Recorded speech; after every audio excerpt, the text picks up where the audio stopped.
lattice holds secrets beyond our understanding, and Jacobo's disappearance is just the beginning. Vamos a abrir un expediente, uno de esos que de verdad quitan el sueño. Es de los casos más raros, más complejos de la historia reciente de Latinoamérica.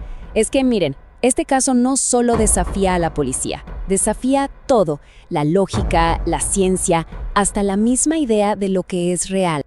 A ver, pensemos en esto por un momento. No estamos hablando de un secuestro ni de un crimen común y corriente. No, no, no. La pregunta que nos deja helados en este caso es mucho más profunda, mucho más perturbadora. ¿Es posible que una persona, así, de la nada, simplemente se borre de la realidad? ¿Que deje de existir en este plano?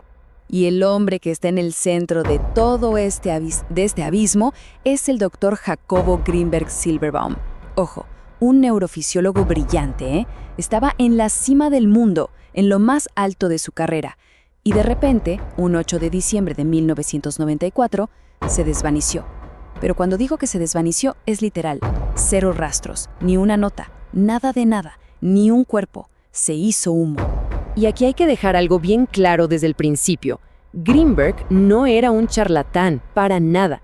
Estamos hablando de una mente de élite, un científico en toda regla, graduado de la UNAM, doctorado en Nueva York, hasta fundó su propio instituto para el estudio de la conciencia. O sea, su método era súper riguroso, científico, pero aquello que estudiaba, eso estaba justo en la frontera, en el borde de lo que creemos que es posible. Pero, ¿de dónde salió toda esta obsesión? Bueno, no fue en un laboratorio supermoderno, no. Nació en un lugar mucho, mucho más extraño. Fue al observar a una chamana, una curandera llamada Pachita. Imagínense la escena. Una mujer que, según muchísimos testigos, hacía cirugías con el poder de la mente. Materializaba órganos de la nada. Cualquiera hubiera dicho, es magia, ¿no? Pero Grinberg no. Él lo vio y dijo, esto no es magia, es física, una física que todavía no conocemos. Y se obsesionó con descifrar el mecanismo detrás de ese supuesto milagro. Y para tratar de explicar eso, bueno, desarrolló una teoría. Pero no cualquier teoría. Una de las ideas más revolucionarias y, sinceramente, más aterradoras del siglo XX. Una teoría que, quién sabe, podría ser la mismísima clave de por qué desapareció. Para entender bien de qué va, tenemos que partirla en pedacito. Ok, primer concepto, el campo neuronal. La idea de Grinberg era más o menos así. Nuestro cerebro no solo piensa, sino que genera como un campo de energía a su alrededor. Pensemos en ello como una especie de aura, una huella energética de nuestra propia conciencia que está todo el tiempo interactuando con lo que hay afuera. Ahora, ¿con qué interactúa ese campo de energía? Pues con algo que él llamó la lattice, o el enrejado. A ver, tratemos de imaginar esto. El espacio no está vacío, para nada. En realidad, todo el universo es como una red, una telaraña de energía hipercompleja que está vibrando constantemente. Una especie de matriz de la que todo, absolutamente todo, sale. Eso es la lattice. Y aquí viene la fórmula que lo conecta todo y que nos vuela la cabeza. Nuestro campo neuronal, interactuando con la lattice, ¿qué es lo que crea? Pues la realidad que percibimos. O sea, lo que vemos, lo que tocamos, lo que sentimos, no es real en sí mismo. Es un holograma.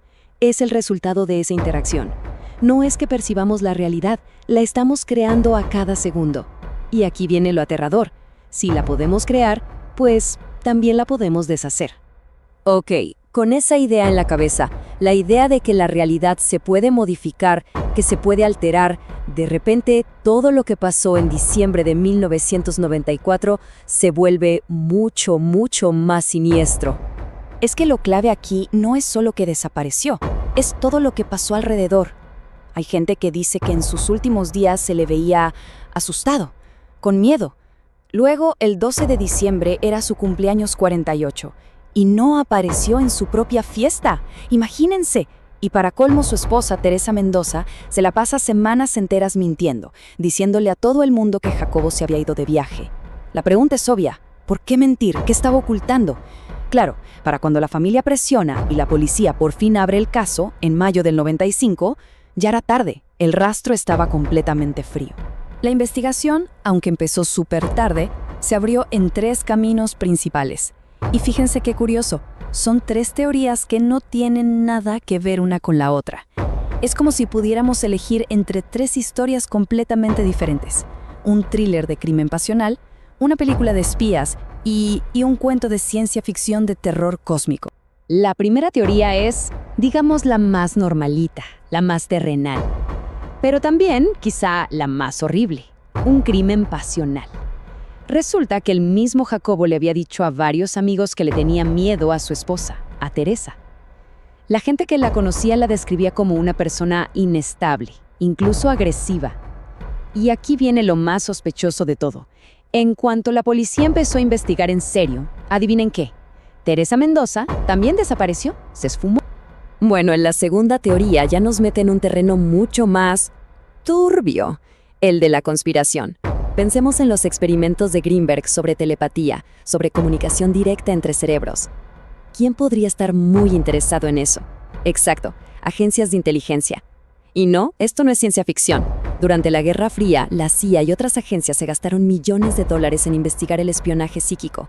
Para ellos, la telepatía no era un cuento, era un arma en potencia.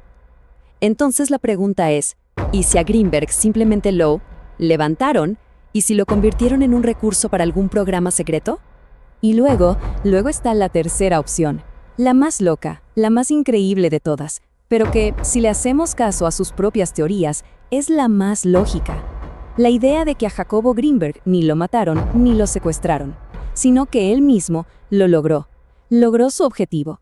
Llevó su campo neuronal a un nivel de vibración tan alto, a lo que él llamaba alta sintergia, que simplemente se disolvió en la látiz, se fusionó con la realidad. Dejó de ser una persona que observa el universo para convertirse en el universo mismo. No es que haya muerto, es que trascendió. En medio de estas 3 posibilidades tan locas, hubo un hombre que de verdad intentó llegar al fondo del asunto, el comandante Clemente Padilla. El problema es que en este caso, la verdad parecía ser algo increíblemente peligroso. Fíjense lo que encontró Padilla. Descubrió que el pasado de Teresa Mendoza, la esposa, parecía falso, como si alguien se lo hubiera inventado. Siguió una pista que lo llevó hasta Boulder, en Colorado, y ahí encontró evidencia de que Greenberg estaba en Estados Unidos, ya fuera colaborando o prisionero de alguna agencia de gobierno, y justo cuando sentía que ya casi lo tenía, que estaba a punto de resolverlo, ¡pum!, le dieron una orden desde arriba. Deja el caso. Lo obligaron a jubilarse. Y lo peor de todo, los expedientes originales de la investigación se perdieron. Conveniente, ¿no? Y al final, ¿qué nos queda? Pues esto, el dictamen oficial del expediente. Notemos las conclusiones. Probabilidad de homicidio, baja.